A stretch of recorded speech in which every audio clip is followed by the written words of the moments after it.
레위기 말씀은 우주 만물을 창조하신 그 놀라우신 하나님을 우리가 어떻게 모시고 살아갈 수 있는가, 그 하나님만 모시고 살 수 있다면 그것이 축복이고 놀라운 하나님의 은혜겠지요. 그래서 레위기 말씀은 제사와 또 하나님 앞에서 행할 여러 의식들에 대해서 말씀하고 계시고, 또 우리 실생활 속에 어떻게 하나님의 거룩을 향해 살아갈 것인가, 또 성전에서 하나님을 향하여 드렸던 이 거룩한 예배 의식이 우리의 일상의 삶 가운데 이어져야 함에 대해서 말씀하고 계십니다. 레위기 말씀은 그러니까 이런 말씀들을 깊이 들여다보면 단순히 도덕적, 윤리적 어떤 교훈에 대한 말씀은 아님을 보게 됩니다. 하나님의 사람들이 이 레위기 말씀을 잘 지켜 행할 때, 그리고 그 삶의 원리를 따라 살아갈 때 우리 삶에 드려질 수밖에 없는 그 어두운 그림자가 걷어지고 하나님의 축복과 은총이 가득한 삶을 살게 될 것이다 라는 그런 말씀을 전해주고 있는 것입니다. 오늘 하나님은 축복과 저주에 대한 이 말씀을 하면서 이스라엘 백성들에게 나는 너희의 하나님이 되고 또 내가 너희를 애굽 땅에서 종되었던 너희를 인도하여낸 하나님이라 이렇게 말씀하시는 것을 볼 수가 있습니다. 이것은 이스라엘 백성들을 향한 하나님의 복음이라는 것입니다. 오늘 이 레위기는 복음입니다. 어떻게 하나님의 축복과 은총을 잃어버렸던 자가 하나님의 축복과 은혜를 어떻게 다시 회복할 수 있는지 그 놀라운 기쁨의 소식을 증거해주고 있는 것입니다. 죽음이 한 걸음 차이로 가까이, 또 언제 어디서나 우리의 생명을 위협하는 그 위험이 도사리고 있는 가운데에서 어떻게 하면 안전하고 보장된 길로 우리가 살아갈 수 있는가, 레위기는 우리에게 복음으로 다가오는 것입니다. 또한 이 레위기는 우리가 이제는 너희가 세상의 종이 아니라 하나님의 자녀가 되었다는 이 복음, 그래서 세상의 모든 죄와 또 우리를 유혹하고 얽매이고 우리를 억압하고 자유하지 못하게 하는 모든 죄와 죽음의 공포로부터 우리를 자유케 하는 하나님의 복음인 것입니다. 오늘도 이 레위기 26장에 있는 그 축복의 말씀들이 이 말씀을 듣는 우리 모든 성도님들의 삶에 풍성하게 임하시기를 주님의 이름으로 축원합니다. 오늘 말씀을 요약해 보면요, 첫째, 이스라엘의 가장 중요한 책임이 나오게 되는 것을 볼 수가 있습니다. 하나님의 거룩한 백성 이스라엘, 하나님 나라의 자녀인 것이죠. 그 이스라엘이 지켜야 할, 가져야 할 가장 중요한 사명이 무엇인가? 여러분, 우리가 아무리 하나님의 자녀라고 해도 우리가 인간인 이상은 하나님의 말씀을 하나도 빠뜨리지 않고 다 지킬 수는 없습니다. 일일이 하나님 말씀을 다 기억해내고 일일이 다 순종하며 살 수는 없지요. 그러나 우리가 다른 것은 몰라도 오늘 말씀에 보면 반드시 지켜야 할 절대적인 말씀이 있는데요, 그것은 뭐냐면 우상을 만들어서 섬기지 말라는 것입니다. 우리 1절 말씀 한번 보겠습니다. 너희는 자기를 위하여 우상을 만들지 말지니 조각한 것이나 주상을 세우지 말며 너희 땅에 조각한 석상을 세우고 그에게 경배하지 말라. 나는 너희의 하나님 여호와임이니라. 여러분, 이스라엘이 존재하는 목적은 이 세상에 보이지 않는 하나님, 그러나 이스라엘을 구원해 주시고 또 그들을 모든 죄악 가운데서 건져 주신 이 하나님을 나타내기 위함입니다. 그래서 그 하나님을 섬기는 데 있어서 이스라엘 백성들에게 절대적으로 지켜야 할 계명 하나가 뭐냐면 하나님을 외에 다른 어떤 우상을 섬기지 말라는 것입니다. 여러분, 사실 알고 보면 인간이 행하는 모든 죄악은 하나님을 버리고 우상을 섬기기 때문입니다. 그래서 하나님을 섬기면, 그리고 우리에게 다른 우상을 만들지 아니하면 우리는 하나님을 온전히 섬길 수 있게 되는 것입니다. 여러분, 오늘도 우리는 우리 자신을 위하여 우상을 만들고자 하는 그런 인간의 죄악된 본성이 있습니다. 하나님의 말씀보다도 우리의 본능을 쫓아서 우리가 원하고 우리에게 만족을 줄 우상을 만들어 섬기고자 합니다. 그러나 그런 인간의 습성을 잘 아는 하나님은 이스라엘 백성들이 가나안 땅에서 살아갈 때에 너희가 무엇보다 지켜야 될 계명이 우상을 만들지 말라는 것입니다. 우리가 하나님을 온전히 섬기고 축복받는 길은 세상의 지식보다 하나님 말씀을 더 소중히 여기는 것입니다. 우리가 세상에 살다 보면 하나님 말씀은 별로 우리 실생활에 도움이 되지 못하는 것 같고, 세상의 지식이 세상에서 성공하고 세상에서 우리가 추구하고자 하는 그 어떤 삶을 주는데 훨씬 더 유익할 것 같습니다. 그러나 하나님은 그런 우리의 인간의 속성을 알고 하나님이 보이지 않는 하나님께서 하나님의 말씀을 쫓아 이 세상의 지식보다 하나님의 말씀을 싫어하며 멸시하는 이러한 삶을 쫓지 말라고 말씀하고 계십니다. 여러분, 우리가 오늘도 세상을 살면서 하나님의 말씀과 세상의 유혹 속에서 고민하게 됩니다. 세상의 길을 쫓아, 세상의 풍속을 쫓아 하나님의 말씀을 버리고 가면 당장은 우리에게 유익이 크고 또 우리가 원하는 목적과 목표를 이룰 수 있을 것만 같습니다. 그러나 그 길은 결국은 재앙의 길을 하는 것입니다.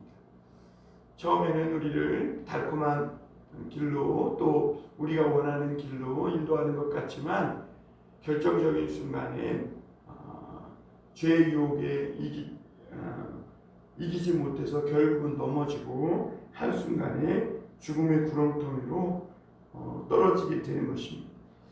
그래서 여러분, 우리를 창조하신 우리 하나님 외에 다른 어떤 신도 만들지 말라 이렇게 말씀하고 계시는 것입니다. 그래서 하나님을 믿는 사람들은 하나님을 믿지 않는 사람들이 훨씬 더 빨리 또 더 크게 성공하는 것 같아도 믿지 않는 사람들의 수준이나 그 사람들의 삶의 방식대로 살면 안 된다고 말씀하고 있는 것입니다. 그리고 2절에 보면 너희는 내 안식일을 지키며 내 성소를 경외하라 나는 여호와이니라 이렇게 말씀합니다. 우리 속에서 우리의 생활 속에서 하나님의 능력을 정말 실제로 믿어야 합니다. 우리 삶에 하나님이 역사하고 계시고 우리가 기도하면 응답하시고 우리 생활 속에서 우리를 먹이시고 입히시고 인도하시는 하나님이시라는 것을 이 머리로만이 아니라 우리의 생활 속에서 우리의 가슴으로 마음으로 믿고 따라가야 한다는 것입니다. 여러분, 하나님은 실제로 우리를 죄에서 건져주시는 하나님이시고 우리가 하나님 앞에 기도하고 하나님 말씀을 붙들기만 하면 우리의 삶을 좀먹는 죄의 습관으로부터 끊어주고 그리고 우리의 먹을 것을 책임져 주시고 입을 것을 입혀주시고 또 우리를 마시게 하시고 인도해 주시는 실제적인 하나님이시라는 것입니다. 하나님은요, 우리 모든 것을 우리 삶에 있어서 우리에게 우리가 호흡할 수 있는 공기와 먹고 마실 수 있는 곡식과 물만 주시는 그런 하나님이 아니라 우리에게 필요한 모든 것, 우리의 생명이 풍성하도록 우리의 육신과 우리의 영혼에 필요한 것까지 책임져 주시고 공급해 주시는 여호와 일의 하나님이심을 믿어야 한다는 것입니다. 여러분, 우리가 종교적 열정이나 이 감정으로 믿는 것도 좋지만 오늘 우리가 분명히 믿어야 할 것은 하나님의 말씀입니다. 여러분, 우리의 감정은 수시때때로 변합니다. 기분은 변해요. 그러나 하나님의 말씀은 변하지 않아요. 우리는 변해도 변하지 않는 그 진리의 하나님의 말씀을 붙잡을 때 우리의 구원도 흔들리지 않고 또 우리를 인도하시는 그 하나님의 은혜도 놓치지 않게 되는 것입니다. 하나님은 내 감정과 기분대로 변덕스러운 하나님이 아니세요. 나는 때로는 내 감정과 또 내 기분이 식기도 하고 뜨거워지기도 하고 또 기분이 좋기도 하고 나빠지기도 하지만 그러나 하나님은 우리를 향해서 언제나 사랑과 은혜의 마음을 가지고 우리가 항상 하나님을 경외하며 하나님의 말씀을 지키며 우리의 이 땅에 속한 이 죄악된 땅에 익숙해진 우리의 삶의 일상생활의 리듬을 하나님의 말씀을 쫓아 살아가는 그 말씀의 리듬으로 훈련해내고 또 쫓아가고 따라가길 원하시는 것입니다. 오늘 두 번째로 하나님은 하나님의 말씀과 규례를 지켰을 때에 하나님의 놀라운 축복이 있음을 말씀하고 있습니다. 오늘 3절에서 13절까지 말씀하고 있는데요. 우선 3절 4절에 보면 이렇게 말씀합니다. 너희가 내 규례와 계명을 준행하면 내가 너희에게 철 따라 비를 주리니 땅은 그 산물을 내고 밭에 남은 열매를 맺으리라. 이렇게 말합니다. 여러분, 우리는 하나님께서 축복하실 때에 날마다 특별히 기적과 하나님의 말씀을 순종한다고 해서 막 초자연적인 능력이 나타나는 것만이 하나님의 축복이 아니라는 것을 오늘 말씀을 통해 우리가 알아야 합니다. 날마다 막 우리가 일하지 않아도 밥이 생기고 또 우리가 걸렸던 질병이 막 낫고 이런 것만이 하나님의 축복이 아니라는 것입니다. 오늘 말씀은 하나님은 정상적으로 철따라 계절이 바뀌고 비가 내리고 이 열매 맺고 추수할 것이 있게 하는 것, 이것이 하나님의 큰 축복이라고 말씀합니다. 특별한 기적보다도 우리의 평범한 일상이 가져오는 우리의 삶, 그 삶이 하나님의 큰 축복이라는 것이죠. 여러분, 평범한 일상이 우리는 그동안 당연하게 여겼습니다.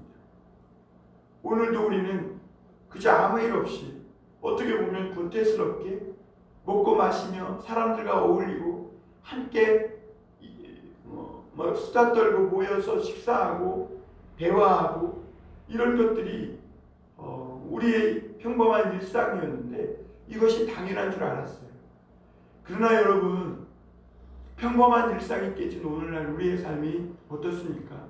많은 사람들이 코로나도 코로나지만 사람들을 마음껏 만나서 교제하지 못하고 세상에서 마음껏 활보하고 일상생활을 즐길 수 없음을 인하여 우울증과 불안과 답답한 그런 심리적 불안감을 호소한다고 합니다. 그동안 우리는 평범한 일상, 계절이 또 여름에서 가을로 바뀌고 비가 내리고 그리고 우리가 물론 태풍과 또 여러 가지 날씨의 재앙이 있었지만 그 가운데에서도 추수할 열매가 있는 것, 이런 것은 당연한 줄만 알았습니다. 그러나 하나님은 오늘 그것이 우리에게 큰 축복이라는 거예요. 우리의 평범한 일상이 깨지지 않고 우리가 또 오늘 하루를 평범하게 아무런 염려 없이 근심 없이 숨쉬며 호흡하며 살아갈 수 있는 것, 이것이 하나님의 축복이라는 것입니다. 오늘날 우리 성도들도 마찬가지입니다. 우리는 의뢰 성전에서 예배드릴 수 있는 것, 주일마다 예배가 있고 또 주일마다 성도들이 함께 모여 예배하고 식사하고 교제하고 구역 예배를 드리고 새벽 예배를 하고, 이 모든 것이 우리에게 어떻게 보면 권태스럽고 또 너무 번거롭고 귀찮을 정도로 우리에게 당연한 줄만 알았습니다. 그러나 우리가 하나님의 이 은혜를 당연시 여기고 소중히 여기지 않았을 때, 그래서 이 평범한 우리 그리스도인들의 삶의 일상이 깨졌을 때, 우리는 하나님께 예배하고 함께 모여 식사하며 공동체로 하나님 앞에 모여서 이 아름다운 모임을 갖는, 이 또 예배를 드리는 이것이 얼마나 소중한지를 우리는 깨닫고 있음을 보게 됩니다. 그리고 5절 6절에 보면요, 이 규례와 계명이라는 말씀이 오늘 3절에 나오는데요, 이 규례와 계명에서 이 규례는 제사에 대한 말씀입니다. 번제, 소제, 화목제, 속제제, 속건제를 말씀하고 있고, 하나님을 섬기는 데 있어서 지켜야 할 그런 의식들에 대해서 말씀하고 있는 것입니다. 그리고 여기서 계명은 생활 중에 지켜야 할 말씀입니다.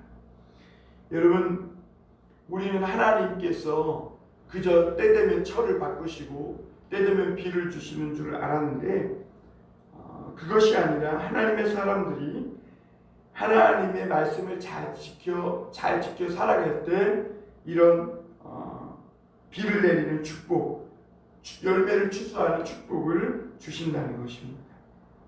그러니까 그 땅에 어떤 사람들이 어떻게 살아가는가, 그거에 따라서 하나님은 이런 축복을 내려주신다는 것이죠. 하나님이 주시는 축복과 열매가 얼마나 넘치는지, 포도주를 수확하면 그 수확을 다 마치기 전에 또 보리와 밀을 수확해야 하고 추수할 곡식들이 넘쳐나게 하신다는 것입니다. 하나님은 하나님의 말씀과 규례를 지켜 살면 우리가 아무 두려움 없이 누울 때도 평안하고 일어날 때도 평안하고 생명과 평안이 풍성함이 넘치는 삶을 허락해 주시겠다. 그래서 나도 모르는 위험과 칼이 또 재앙이 우리를 쫓아올 때 우리도 모르는 사이에 하나님이 그것을 막아주시고 우리는 안전하고 평안 가운데 살 수 있도록 하나님께서 돌보아 주시고, 그리고 하나님께서 우리 가운데 손막을 치셔서 우리 가운데서 두루 행하시겠다는 것입니다. 그래서 하나님이 우리 가운데 두루 행함으로 말미암아 우리가 죄악 많고 또 내일을 보장할 수 없는 불확실한 미래 가운데 살지만, 하나님이 우리를 애굽 땅에서 인도해 내셔서 오늘 여기까지 인도해 주신 것처럼 장차 하나님이 우리를 적과 꿀이 흐르는 땅으로 인도해 주시겠다 말씀하고 계신 것입니다. 그러나 여러분, 오늘 우리가 하나님의 말씀을 떠나서 하나님을 온전히 섬기지 않을 때 그때 따라오는 저주에 대해서도 말씀하고 있는데요, 이 저주는 단계적으로 말씀하고 있습니다. 여러분, 무엇보다 우리가 첫 번째 하나님을 떠나 살 때 하나님의 말씀과 규례를 지키지 않고 하나님의 말씀을 떠나서 살 때 우리에게 오는 첫 번째 저주의 단계는 은혜가 중단된다는 것입니다. 우리 마음속에 은혜가 끊어지게 된다는 거예요. 그런데도 깨닫지 못하는 것이죠. 왜냐하면 돈도 그대로 있고 우리가 그대로 집에서 살고 있고 장사도 그대로 하고 있고, 그러니까 하나님의 은혜가 중단된 그 심각한 문제를 느끼지 못하는 것입니다. 그러나 어느 순간 하나님의 말씀이 우리 속에 들려지지 않게 되면서 미움과 분노가 우리 속에 오게 되고, 그리고 죄에 대한 마음을 품게 돼요. 그리고 죄의 유혹에 쉽게 넘어가게 됩니다. 그리고 그것으로 인해서 질병이 찾아오게 되고, 인간관계에 갈등이 생기게 되고, 가족끼리도 사랑하지 않게 되면서 가족에 문제가 생기면서 점점 더 사랑하지 않게 되는, 마음이 식어지는, 은혜가 사라져버리는 이런 재앙이 오게 됩니다. 그럼에도 이 하나님의 말씀을 듣지 않고 계속해서 하나님을 멀리하면 2단계로는 교만하여 하나님께 돌아오지 않을 때 하나님께서 마음이 돌같이 굳어지는, 하나님의 말씀이 들어오지 않게 하는 이런 교만의 이 재앙이 우리에게 들어오게 된다는 거예요. 이 교만은 우리 인간에게 가장 무서운 병입니다. 그래서 우리가 교만하면 하나님이고 뭐고 하나님의 말씀이고 뭐고 이렇게 하나도 우리 삶 속에 들어오지 않게 되고, 또 멸시하게 되고 무시하게 돼요. 그 사람이 누구냐? 사울이었어요. 그가 하나님의 은혜를 받고도 교만의 병이 들어오니까 하나님의 말씀을 무시하고 멸시하게 되는 거예요. 하나님은 이 교만한 이스라엘을 결코 그냥 두지 않겠다는 거예요. 왜냐하면 하나님이 그들을 사랑하시기 때문에 그들에게 7배나 더 징벌을 가해서 하늘이 쇠로 땅이 노수로 변하게 한다는 거예요. 그래서 아무런 기도 응답이 없는 거예요. 하늘이 쇠라 아무리 기도해도 응답이 없고 놀라운 하나님의 기적과 축복의 능력의 역사도 없게 되는 거예요. 그래서 땅이 노수로 변하게 되므로 무슨 일을 해도 실패하고 아무 열매도 거두지 못하게 된다는 거예요. 그리고 3단계 재앙은 뭐냐면 대형 사고들이 일어나서 자녀들이 죽게 되고 생각지 못한 일들로 말미암아 사고가 터짐으로 큰 위험을 당하게 된다는 것입니다. 그리고 4단계 재앙은요, 23절 24절에서 말하면 그래도 너희가 돌아오지 아니하면, 그리고 하나님을 향하여 노골적으로 더 하나님을 대적하고 대항하면 25절부터 보면 망하기 시작한다는 것. 알지도 못했던, 일어날 그동안에는 없었던 새로운 적들이 쳐들어오고요. 그리고 그 적들이 쳐들어올 때 우리는 이길 힘이 없다는 거예요. 그동안은 우리가 믿는 구석이 있었어. 잘난치 않고 그래도 의시되며 살았는데 하나님은 그 모든 것들을 순식간에 끊어버리고 날려버리겠다는 거예요. 그리고 더 이상 하나님밖에 의지할 분이 없음을 알게 만든다는 것이죠. 그러나 그럼에도 불구하고 더 하나님의 말씀을 떠나서 하나님께 돌아오지 아니하면 5단계로 재앙을 내리시는데, 이제는 너희가 너무 이제는 망해서 모든 것을 다 잃어버리고 모든 것을 잃고 난 후에 먹을 것이 없어서 자식의 살을 먹고, 그리고 우리가 살아가던 모든 그 삶의 터가 황무해지고 폐허가 되겠다는 것. 고집부리다 모든 것을 잃고 먹을 것이 없자 자식을 먹게 되는 것이죠. 그때 하나님은 이스라엘 백성들을 싫어할 것이야 그랬어요. 그 고집스러움 때문에, 그 교만함 때문에, 모기보듬 때문에 하나님의 말씀을 듣고도 돌아오지 않는 그 이스라엘 백성을 싫어할 것이다. 그리고 가나안 땅에서 쫓겨나고 땅이 그들을 마침내 토하여 내칠 것이다. 그들이 하나님의 말씀을 버렸을 때 결국은 하나님의 말씀이 그들을 지켜주지 못하게 되고 가나안 땅에 더 이상 그들이 안전하게 거하지 못하게 되는 것을 보게 됩니다. 그리고 그들이 당한 그 재앙 때문에 작은 바람 소리에도 이제는 소스라치게 놀라요. 그런 두려움과 쫓아오는 자가 없어도 도망치는 그런 공포 속에 살아가게 될 것이라는 것입니다.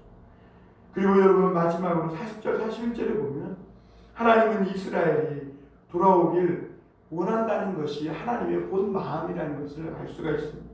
하나님은요, 왜 이스라엘 백성들을 포기하지 않고 재앙의 재앙을 내리시면서 그 이스라엘을 징계하고 계십니까?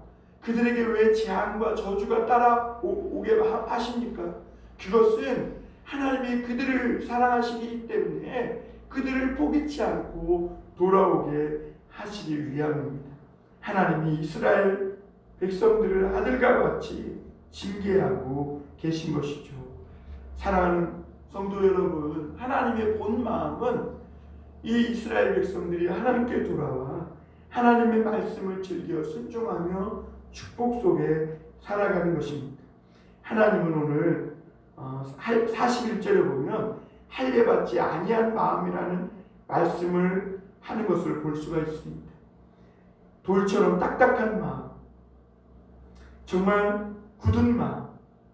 그래서 어떤 하나님의 말씀도 돌짝밭 같고 또 가시밭 같아서 하나님의 말씀을 떠나서 하나님의 은혜를 받지 못할 때, 이럴 때 하나님은 우리가 철저히 회개하고 하나님이 주시는 이 매를, 고난의 매를 달게 받고, 그리고 하나님의 이 시련을 즐겁게 받아들여야 함을 말씀하고 계십니다.